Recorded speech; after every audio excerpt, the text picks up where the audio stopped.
Everyone, and welcome to another JellyPod episode. I'm here with Shaz today, one of the lead contributors with the Tokeo Smart Wallet. Now, what's really interesting with Tokeo is they aren't just a wallet, they have a bunch of different really cool features and possibilities, and that's why they're calling it a smart wallet. And on top of that, they are on both Cardano and Bitcoin, which are two major focuses for me personally. So, super excited to have Shaz on. We're going to learn a little bit more about what Tokeo is today and a little bit more about your story. Now, what's up, Shaz? Dude, how did you get here? I know your journey has been wild since I've known you for years now in the Cardano ecosystem. But did you want to just do like a quick rundown of how you got into Web3 to now working on Tokeo? Yeah, for sure, mate. And thank you for having me on. It's always a pleasure to chat. This is probably like over the years, maybe like the fourth time we've sat down. And if we count all the spaces we've done together, I don't even know how many there would be. It's So, a good amount. uh, yeah, yeah, mate. So, look, I got into crypto and Web3 generally in 2019. And when the NFT craze kind of came around, late 2020, early 21, that's when I really sort of dove deep into Cardano. Was trading mostly NFTs, had bags of crypto, more as an investor than as obviously I started an NFT project back in the day with a couple of other guys who no longer in the space, called Denketsu, which is still chugging along slowly but surely. And while I was doing that, I was advising a lot of projects, on a lot of their strategic marketing, but then also their business development and a lot of other avenues. So one such project. So obviously, I think you might know anyone who's watching probably knows of Maestro. I helped those guys for like over a year. Their expansion into Bitcoin and Doge, which was really fun. So Marvin and Vardera is awesome guys. I was working with them for a long time, supporting them with a lot of that. And then there was, of course, DropSpot, which was an NFT marketplace back in the day, that kind of launched at a time when we saw this decline of NFTs on Cardano, and the guys who founded that project then sort of started pivoting over to build out alongside me a wallet in late 2023. And, we got talking and I came on board as a founder with them. And that's how Tokyo was born. So we sort of conceptualized everything in December 2023, launched in July, late July, early August. So it hasn't even been that long.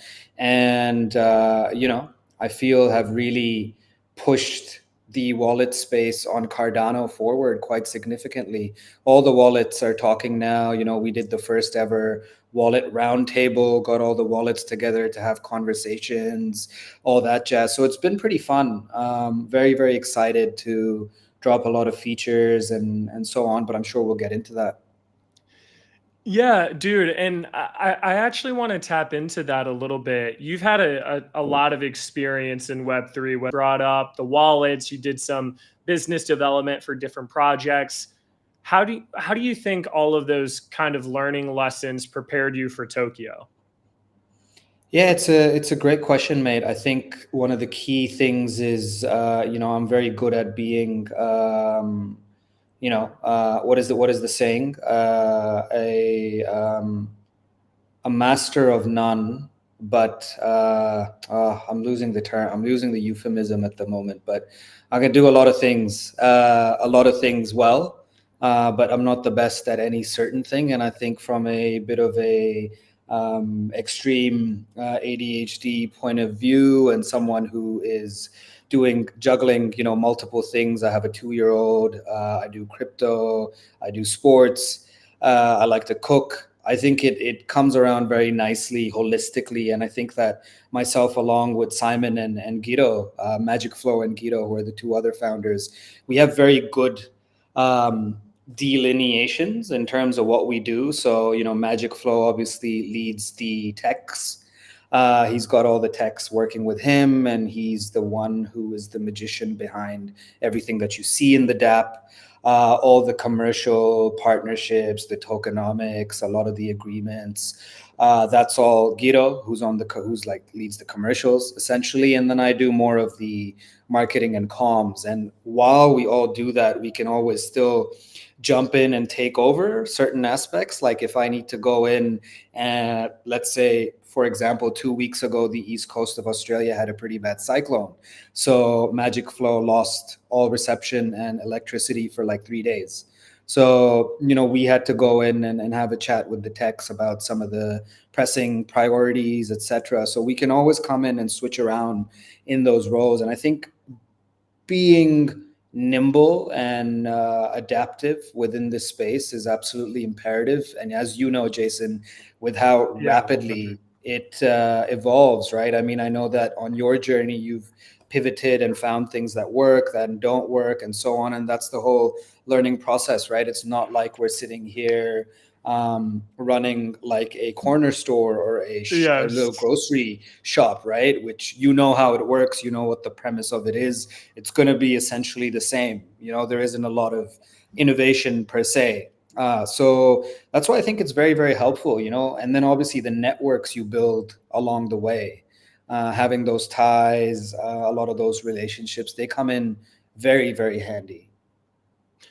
Yeah, I agree. To tap into that more too, I think that there isn't an established blueprint in crypto yet, right? It's not like a corner store where it's like, okay, we're going to have the alcohol here and we're going to have some cigarettes here and we're going to have some fruit over here. It's one of those things where the space is constantly changing and there's so much innovation that can happen. And it's one of those things where it is crucial for projects to be adaptable because the market requires that adaptability more than anything. And it's really interesting because I look at a lot of projects or maybe founders that maybe stick to something that ends up being proven to not work for too long. And if you find yourself doing that as a founder, it can really burn the whole project. Now, and I also to tap into that too, I think another thing that happens as founders is in the beginning, like you said, we're wearing so many different hats. So then you end up like not being a master of anything. But over time, you hope that you can hire on people or in your situation, find different partners that can each specialize in their own area and can each shine in that.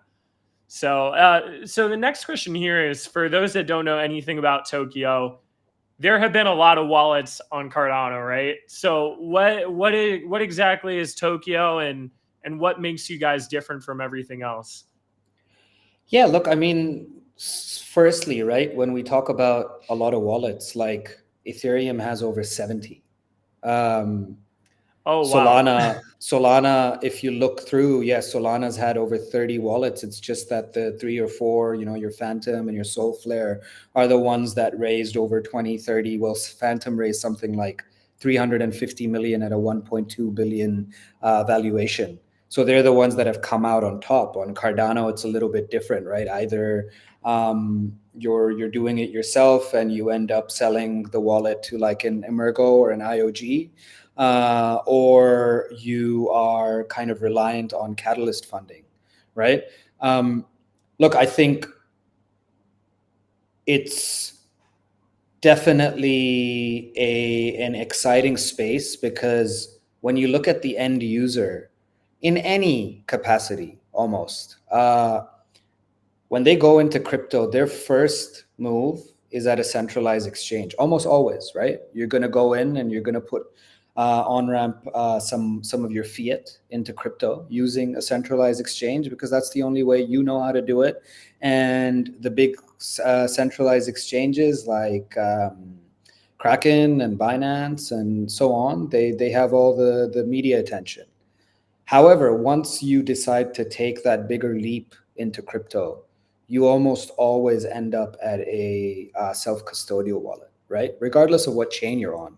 And let's be honest, right? I think we've seen a big change in how wallets are seeing themselves now. We've seen I don't know if you followed, like MetaMask recently announced a complete revamp. It looks like they've got a new,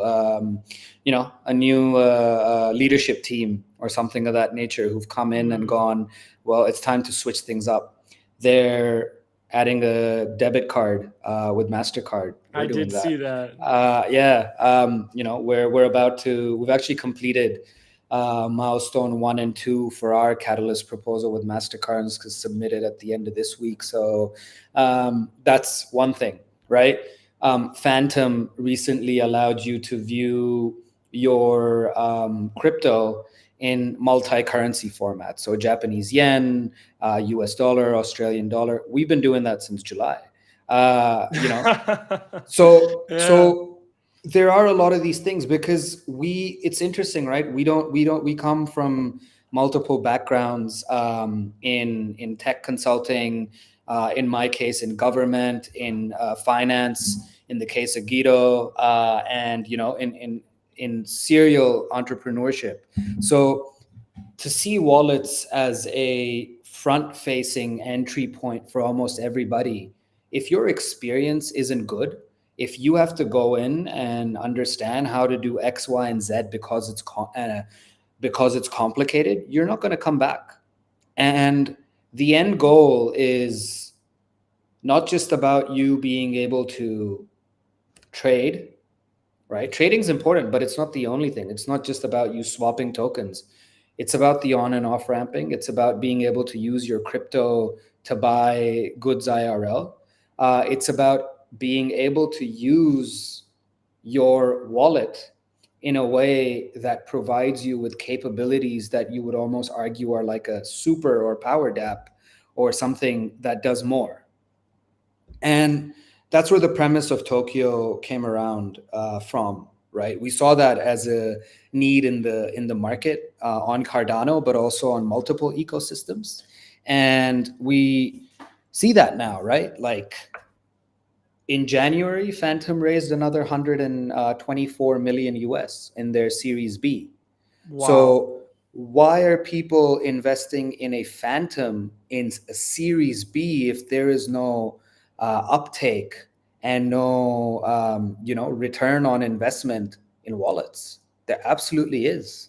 There are so many things that a wallet can do for you. There's so many things that we have planned and are working on with Tokeo at the moment, right? We pushed the cross-chain narrative with Tokeo. We've just dropped, I would say, like 25% of what we'll have on Bitcoin within the wallet in the next 3 to 4 weeks.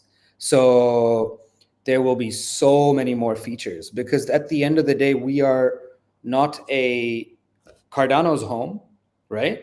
But we're not a Cardano only business or a Cardano only product. We love Cardano, we built there, but it's about then bringing that exposure over and taking those people across and everywhere. So the idea is you go into Tokyo and we've had a lot of people come in from Bitcoin who have started to use the wallet, and we haven't even done our full marketing push yet on the Bitcoin front, which is going to kick off very, very soon because there are certain things that we don't have, that we haven't pushed live yet, which could compete with an Xverse or a Unisat, right? Because the idea is we're not looking at you, Jason, as a Cardano user who also uses Bitcoin. We're looking at you as a crypto user who uses Cardano and Bitcoin, and we're looking at users who use just Cardano, and we're looking at users who use just Bitcoin. And that's only a part of it. I think within the next 2 months, we'll have a third chain as well. And it's the same premise, right? I think you realize this really well yourself, and I can see you're doing it with the JellyPod here. Is you're bringing a wide range of projects who you're interacting with, telling their stories, but building those relationships with them, and then also repping and supporting some of your friends, right? And I think that is very, very, very important when you expand out to other chains, when you try to build relationships, but also product integrations, also PMFs. A lot of people talk about PMFs. That's essentially a big part of why we built out Tokeo. And look, I mean, it's been going incredible. I was in Hong Kong for Consensus recently, and I must have attended, 20 to 25 side events. And Oh I'd my get the, god. yeah, yeah, look, I mean, Boy, I'm there oh for, wow. yeah, I'm there for work, mate, right? So you got to make the most of it. Yeah. But every time we told someone, like, download Tokyo and try it out, they're like, dude, this is the slickest and most efficient experience we've ever had using a wallet. And that, at the end of the day, is exactly what Magic Flow or Simon is an expert in, having done that with numerous apps in the past outside of Web3, right? How do you make it so easy for someone to come in, to use this, and also be educated along the way through some of the gamification that we have, and concurrently, be reminded that you've got to keep your keys safe, right? So there's a multitude of different factors there that come in and determine um, how a product of that sort works best. But I think that for us so far, we've been validated with the number of users that we have, obviously with what we're doing in terms of Toke, with the expansion to Bitcoin, with the kind of response we get on social media with, like, the people that are championing the product. So it's been very, very validating in that sense. And I think that in itself says enough about the fact that, there is and there has been room for a product to come through in the wallet space, in spite of the fact that, I think at the moment we have like 8 or 9 wallets. It's really not that much. If one, let's say, 1 or 2 were to get like 5 to 10 million US in investment, they would probably wipe the floor with the rest of them, right? On Cardano specifically, because that's what we see on other chains. So yeah, that's a little bit about why Tokyo, what it stands for, and how it's kind of been perceived and is working at the moment. Yeah, it's interesting that you brought up that phantom aspect too, and just how much money they raised. Because I think the traditional investor, like, there haven't been too many tokens for wallets, right? So I think when people think of wallets, they don't necessarily think of some sort of token, or they don't necessarily even think of the revenue or the business behind the token either, or like behind the wallet itself. Now, can you kind of like go into the business side of the wallet? Like, how is Phantom making money? How is MetaMask making money? How do you guys make money with the wallet to the point where there is now investor interest, where they're raising hundreds of millions of dollars? Where's that interest sort of coming from? Yeah, absolutely, mate. So look, I mean, as I said, right, it's a first entry point, front facing dApp for most people. And once you have the stickiness, people are just going to stay with it unless they find something that they like more. We've been fortunate enough that, people do and have often found us to be better, and that's again, a validation for us. There are multiple ways that wallets generate revenue, and this is why chain expansion is absolutely imperative. Swaps, so native token swaps, or in Bitcoin, the case of Bitcoin, rune swaps, layer one swaps. So, Cardano to Bitcoin, Bitcoin to Cardano, ETH to BTC, usually under like what you call atomic swaps. That's a very prominent thing. Then you have on and off ramping. If I'm not mistaken, Trust Wallet, for example, does 20 to 25 million dollars from on and off ramping per month in revenue. Um, that's just that's monthly just from on and off ramps, right? So that's another way.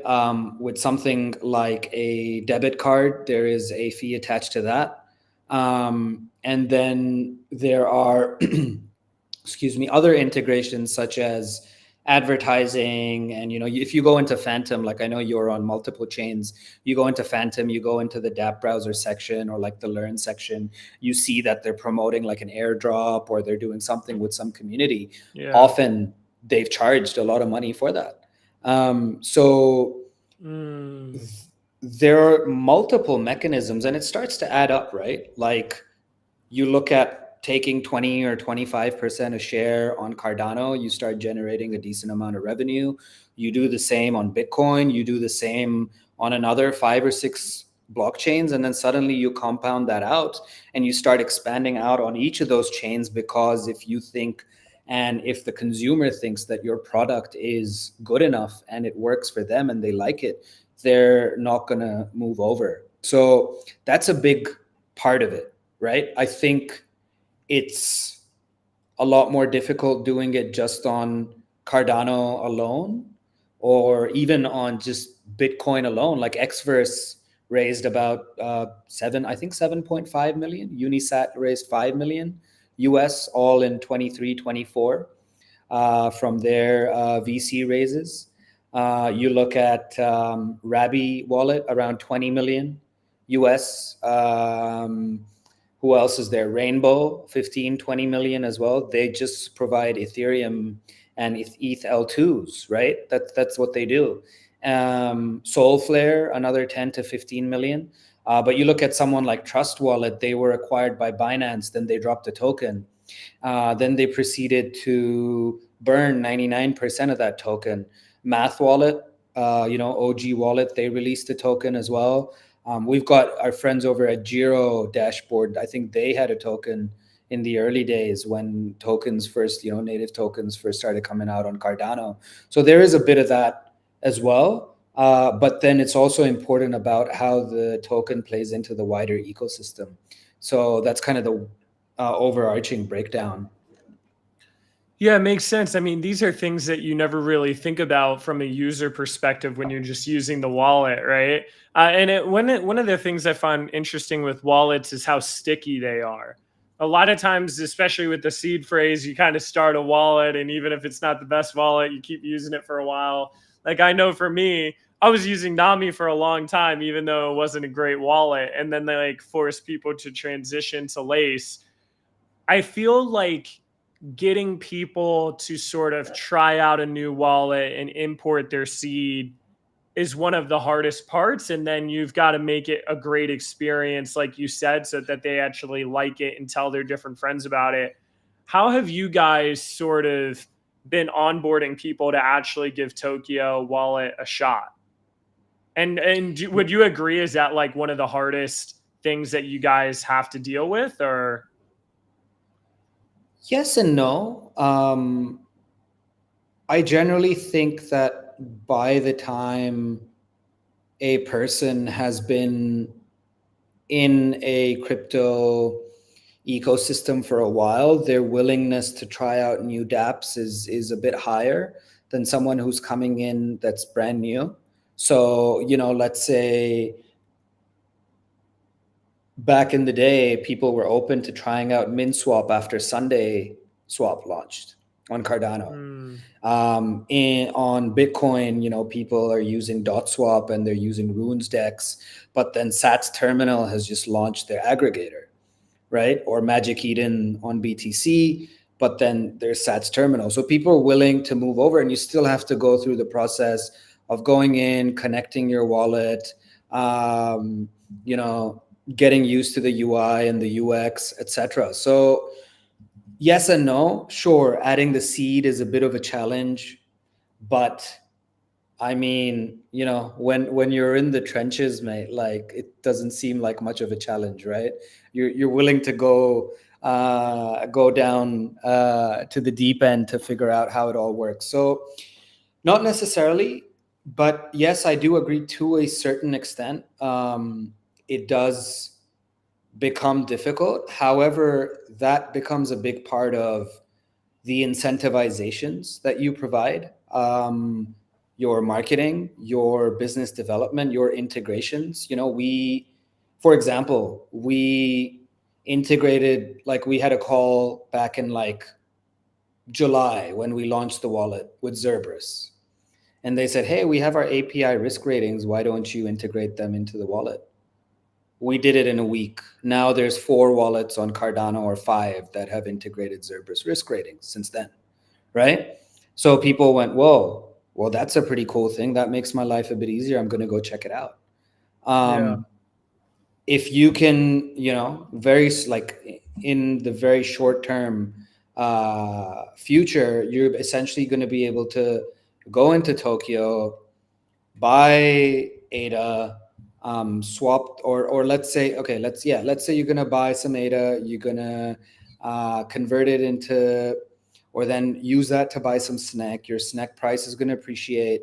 You're then gonna sell your snack back for ADA, swap your ADA to BTC, sell your BTC as that price, rises as well for fiat, and then you're gonna use that fiat from your Tokyo app to go buy your groceries. So that's like, you know, not that far away.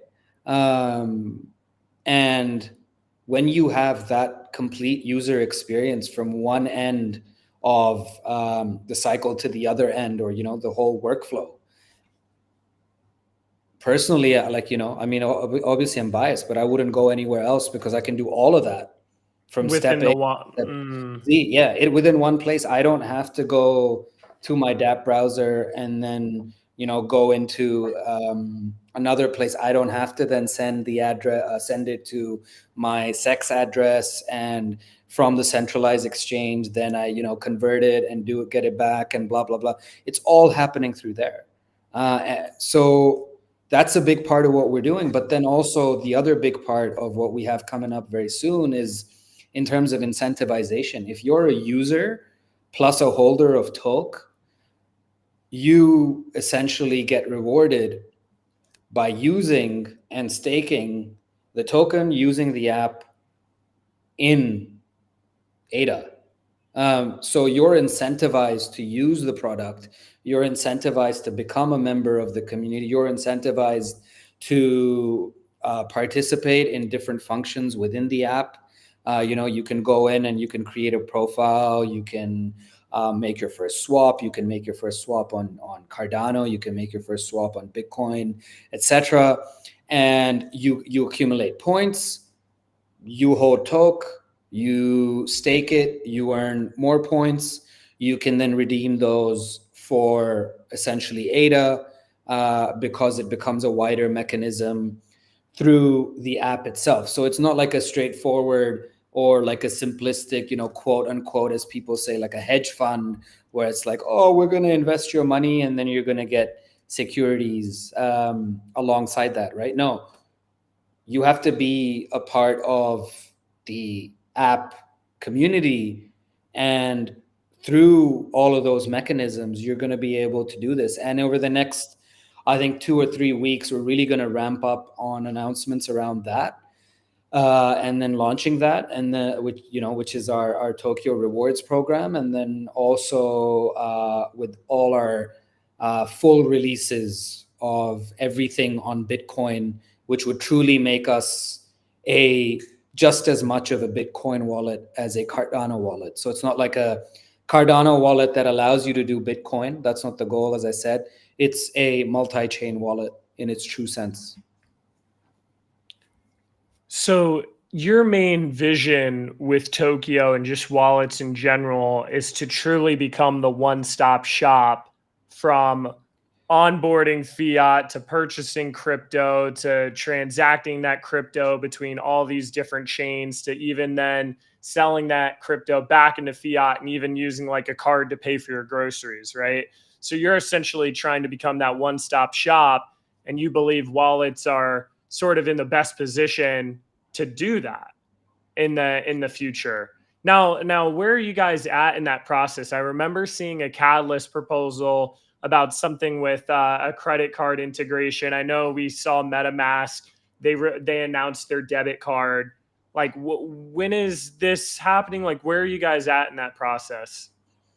Yeah, look, I think according to the Catalyst proposal, we should be done by June or July. I think we could potentially be done sooner because I'm about to submit milestone 1 and milestone 2 out of 6 milestones. So 1 and 2 are done essentially at this point. And yeah, I think June, July is pretty much a guarantee, if not sooner, as per the Catalyst proposal. So We obviously partnered with one of the largest on and off ramping businesses called Mercurio. I think they're the second largest after MoonPay. But the thing is, like, we have really good ties with them. We hang out with them, and credit where it's due. Like the Cardano Foundation linked us up with them ages ago, so that was how the connection was made. And they're great guys, great team.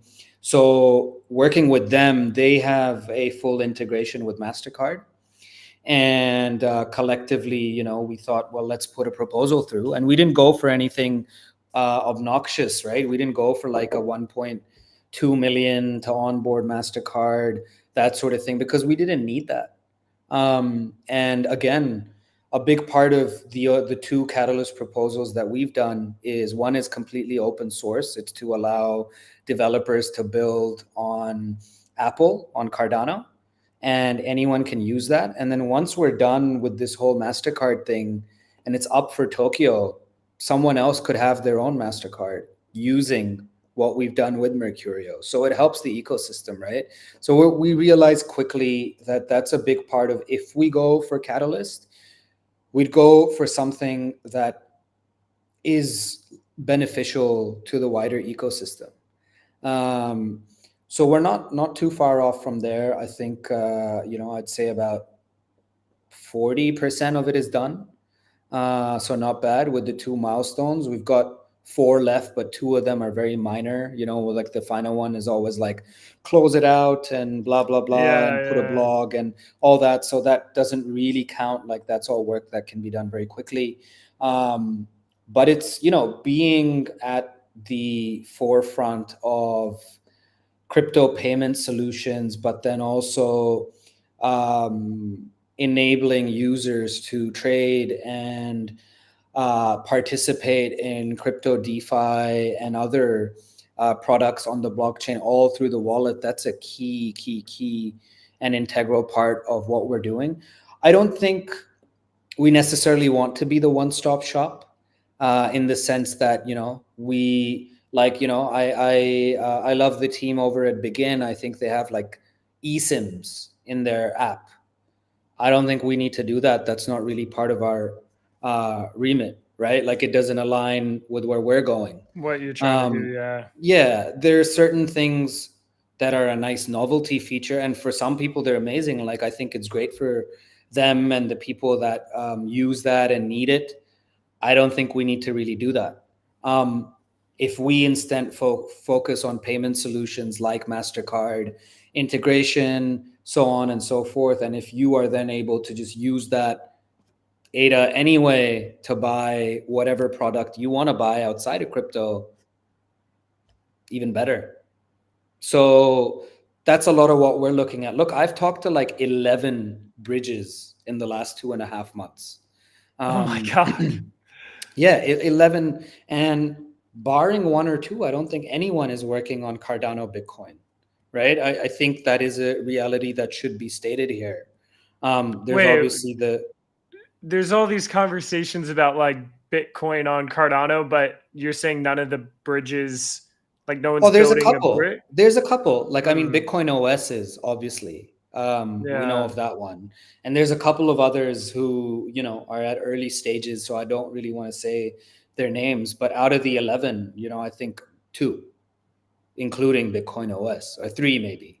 Yeah, one's considering Hmm. it. The rest are like, no. So we do our market research and we do interact and engage with everybody, On the Bitcoin side, though, everyone's doing a bridge. Everyone wants a Solana to Bitcoin, an ETH to Bitcoin, a Yeah. SUI to Bitcoin. Heck, Stark Labs is a big one. ICP, Bitcoin Bridge is done. Cosmos, everyone wants one. And this is ranging from like tooling on another chain to Bitcoin, all the way to swaps between those chains and Bitcoin. So atomic swaps, so very, very technical, high level to very simplistic levels as well. So we're having those conversations, and we are talking to these projects and products. Like I went to I think all 5 or 6 Bitcoin events at Consensus, like side events that were going on, and so many builders, so many people building on runes. I think you have some of them as your guests, like DotSwap. We've integrated with DotSwap, and we'll be going live soon. So you'll be able to make swaps on Bitcoin through Tokyo, but that'll be through DotSwap, for example. So there is a big push on that side. And I think that a lot of Bitcoin projects recognize the great developers on Cardano. Like there's definitely conversation around, I don't know if I should say this, but like poaching Cardano developers. I talk to a lot of people at Bitcoin events and they're like, oh, you're in Cardano. Like I heard the developers are really good on UTXO. I think we can, get some for our. Yeah.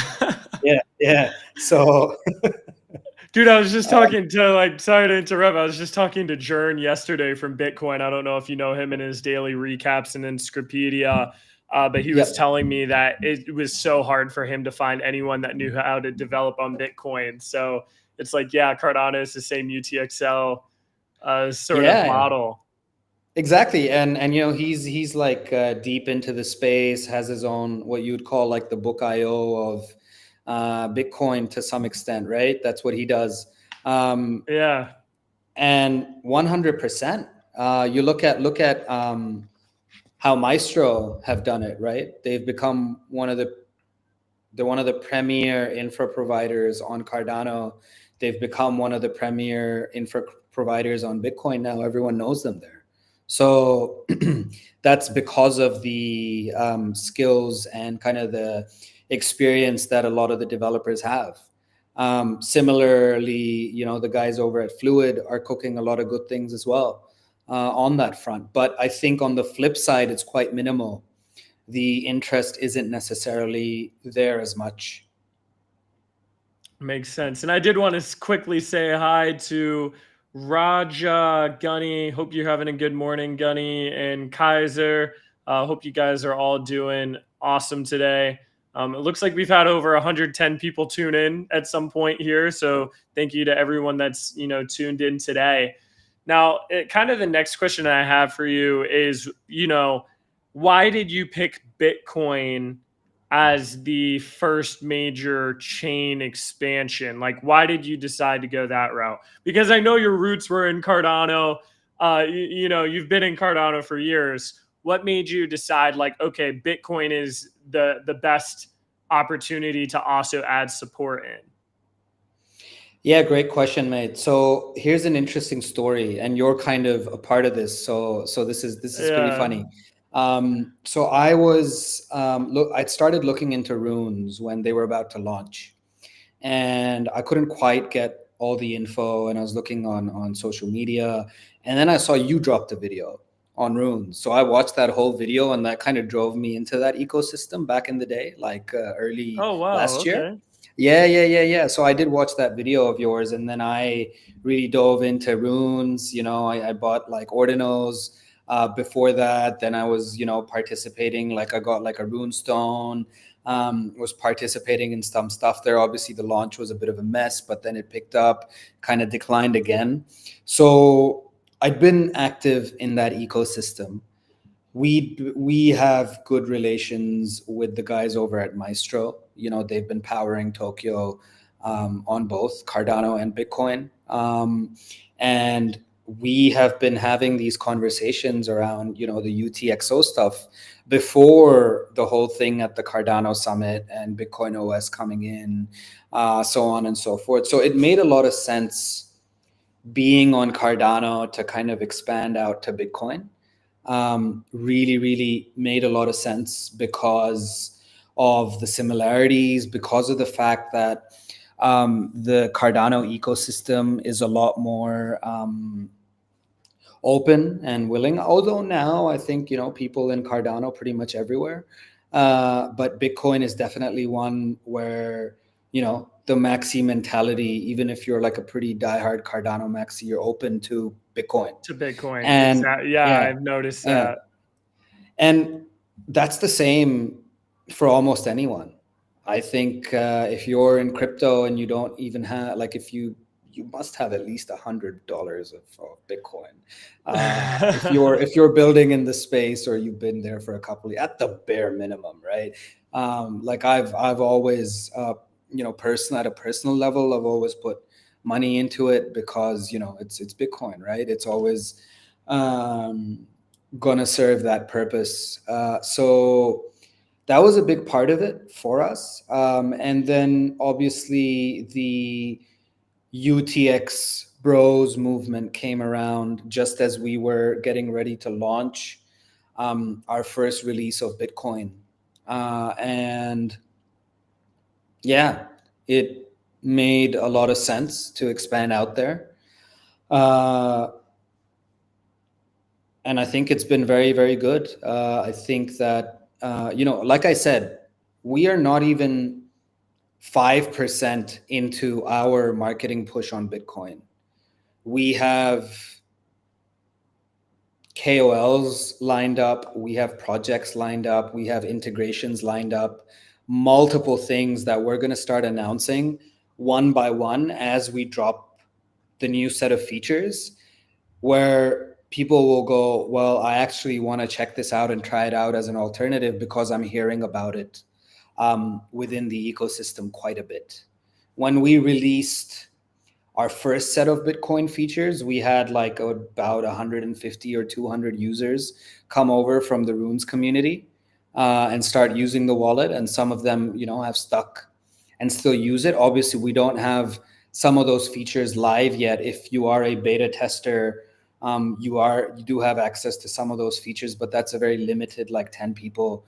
But all the things that you would find in other Bitcoin focused wallets. And then this is the thing, right? We're no longer the first Cardano based wallet to expand to another blockchain. We're also the first strongly Bitcoin focused wallet to have another chain. Because you look at Phantom does like 15 chains, but they don't provide necessarily the same features across all those chains. Like what you can do with Solana on Phantom, you can't necessarily do with Monad. But as we expand out, and with the third chain that we're going to be doing, that we're already working on, we will get to points where we engage with those communities, we engage with the projects there, we partner up with the right people. If there are foundations involved, or founding entities, we do interact with them, we build relationships with them, and then we also launch with a big hurrah around it. So that's something that we have planned on the Bitcoin front as well, because I think that there is room for another wallet on Bitcoin as well. Which was another reason. For example, I don't think that us dropping EVM as the second chain would necessarily have been a good idea, because on EVM you've got like Tons of 20, competition. 30, Yeah. 40 wallets. Yeah. Just wouldn't make sense. Yeah, it makes sense. And I think Bitcoin is one of those ecosystems that are super early with a lot of growth potential. And I think it's one of those things you're not worried about Bitcoin going anywhere. You could have added support on some of these smaller, newer chains that are coming out, but you never know the longevity of it. And now you built all this code and no one uses the chain anymore. At least with Bitcoin right now, not a lot of people know about it. But two, and because of that, there isn't as much competition. And then three, it's not something you're worried about Bitcoin just disappearing tomorrow. So it's what, and on top of that, you already had a lot of relationships with Cardano developers, and then the partner you had, Maestro, is it Maestro or Maestro, yeah. Maestro is pretty much the same thing. Awesome, that makes sense. And I was looking at your guys' X, and I was seeing a lot of sort of hype teasing. And like throughout this podcast, you've mentioned there's some features that are coming soon. Can you give us any alpha of like things that people can like? What's next? Yeah, look, I mean, we've already talked about swaps, so rune swaps. Um, we just have to push it live, which we want to do, but with a couple of other features. The thing in our space is that you have to keep things a little bit close hold, just because then others will try to replicate it. It's true. And we've seen that, right? We see that people are doing similar things. It's not a bad thing, but you always want to keep your announcements a bit closer to home until you're about to release them a day or two away, or just don't want others to necessarily know. But think of all the major features that you could have on a Bitcoin only wallet. We will have those. So it will essentially be like your Cardano wallet in Tokyo, but on Bitcoin. Um, that's a big part of it. As soon as we get that, that's the next part of our roadmap, which is kicking off in the next couple of weeks. And then is the Tokyo rewards engine, which is the big player in terms of our token and providing value to the user of our app, and um, making them a part of everything we do, because the eventual goal of it is that 25% of all revenue from Tokyo will be distributed as our off-chain point system within the app, which can then be converted into ADA or BTC or another token or crypto that you can then withdraw due to participating in the app's multiple features and holding the token and utilizing and using the token within the app through mechanisms and features that we'll release. So those are the next two things. And then after that, very quickly after that, we'll be releasing a third chain.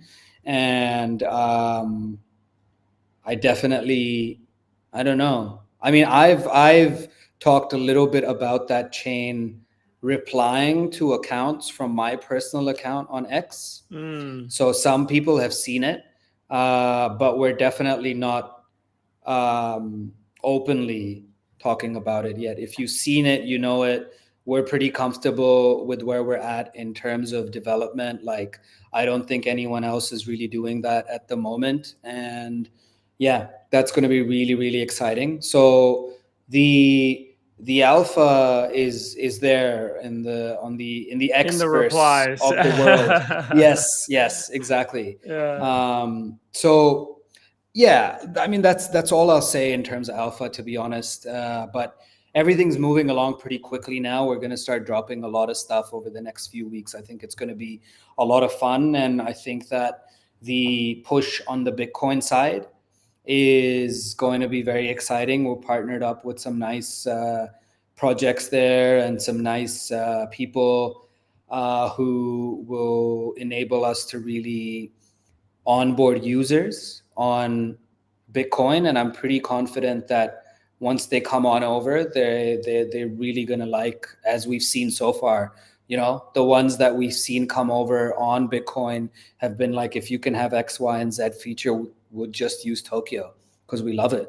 You know, and that's also how we've seen the Cardano side of things for us continuously grow, with more users coming in, with people sticking around and continuing to use the app.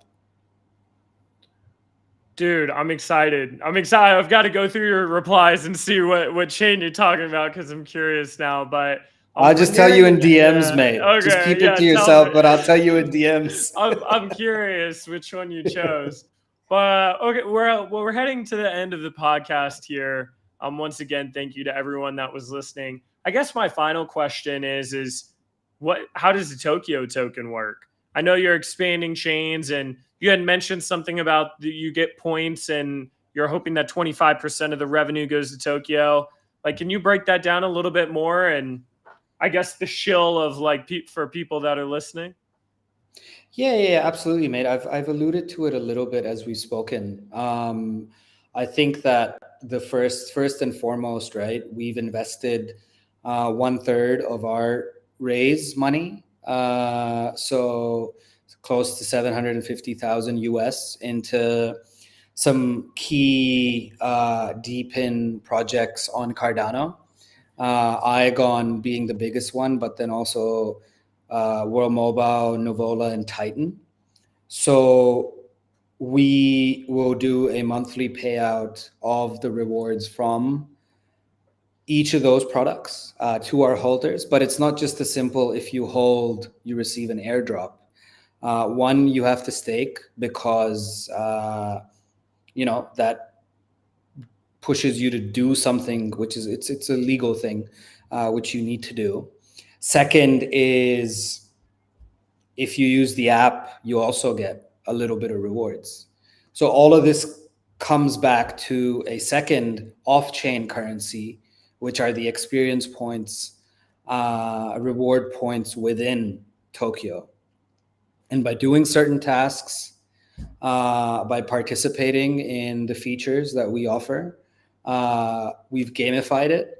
So you receive a very small percentage of rewards, but those can be boosted up by holding Toke. And then eventually you also be able to use Toke for certain features and access around that within the app. So essentially it's a way to enable our users to, you look at a DEX, you hold the DEX token. What does the DEX token really do? It gives you rewards for using and from things within the DEX, right? You use a lending protocol, you hold a lending protocols token. What does it usually do? It gives you rewards from the main or core product. So why is it that people who use DEXs receive these rewards and get to be a part of that ecosystem when they're using the product? Why is it that you have a lending protocol and people receive rewards and you're able to be a part of that ecosystem, but when it comes to a wallet, you're not? Like, it's essentially the same thing. In fact, here it's the product or the app that you're using with everything else, right? To connect to that lending protocol, you need the wallet. To connect to that DEX or DEX aggregator, you need the wallet. To connect to another form of another DeFi app, you probably need the wallet as well. So from as far as I understand, that's an actual legitimate use case, right? It's not just you can use the token to, I don't know, buy our t-shirts, right? Like it's not something like that.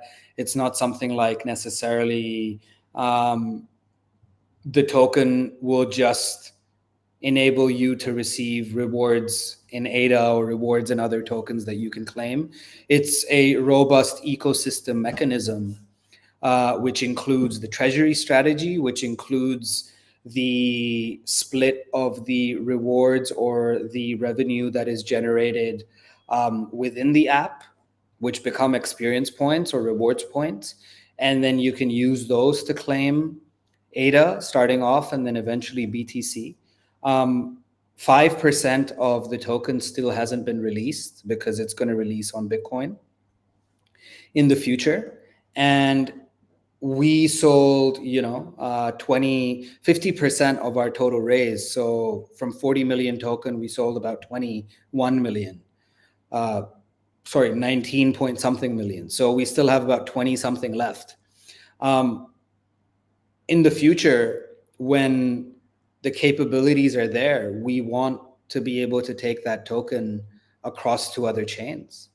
When you can essentially take your token on Cardano, send it through a bridge or a wormhole or whatever you want to call it. Sorry, I had a song play from my kids' Spotify.